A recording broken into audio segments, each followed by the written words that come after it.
នយល់ពីបាបផ្ដាល់ក្តីសង្ឃឹម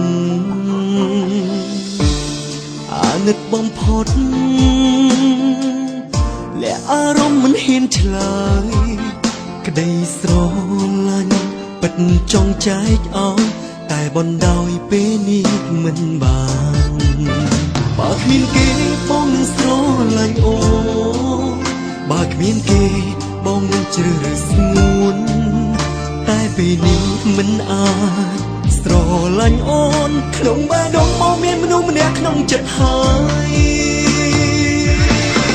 បើសិនគ្មានរូបគេបងនឹងជ្រើសរើសស្ងួនមិនឲ្យឈឺបេះដូងមិនឲ្យហូរទឹកភ្នែកបងក៏ឈឺពេលឮអូនអងវ៉ាសុំចែកចិត្តក្នុងអារម្មណ៍ធ្លាប់លួចកិនលួចស្រឡាញ់បើសិនគ្មានរូបគេបងនឹងជ្រើសរើសស្ងួនបងនឹងបើកបេះដូងទទួលអូនក្នុងចិត្តសុំទោសផងក្នុងពេលនេះបានត្រឹមតែអាណិតមិនអាចកិនលើសពីមិនយល់ចិត្តបាន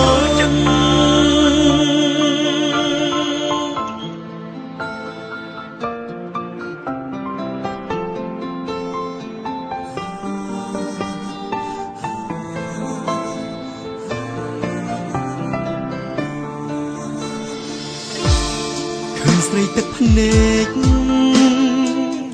បានត្រឹមជួតបន្លប់ចិត្តបានត្រឹមនឹកលាក់ក្នុងអារម្មណ៍សុំទោសមិនអាចស្រឡាញ់បានបើគ្មានគេបងនឹងស្រ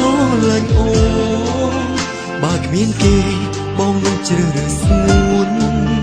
តែពេលនេះមិនអាចស្រឡាញ់អូនក្នុងបេះដូងបងមានមនុស្សម្នាក់ក្នុងចិត្តហើយ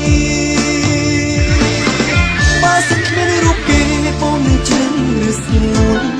មិនឲ្យឈឺបេះដូងមិនឲ្យហូរទឹកភ្នែកបងក៏ឈឺពេលឮអូនអងវ៉ាសុំចែកចិត្តក្នុងអារម្មណ៍ធ្លាប់លួចកិនលួចស្រឡាញ់បើសិនគ្មានរូបគេបងនឹងជ្រើសរើសស្ងួនបងនឹងបើកបេះដូងទទួលអូនក្នុងចិត្តសុំទោសផងក្នុងពេលនេះបានត្រឹមតែអាណិតមិនអាចកិនលើសពីមិនយល់ចិត្តបានបើសិនគ្មានរូបគេបងនឹងជ្រើសរើសស្ងួនមិនឲ្យឈឺបេះដូងមិនឲ្យហូរទឹកភ្នែកបងក៏ឈឺពេលឮអូនអងវ៉ាសុំចែកចិត្តក្នុងអារម្មណ៍ធ្លាប់លួចកិនលួចស្រឡាញ់បើសិនគ្មានរូបគេបងនឹងជ្រើសរើសស្ងួន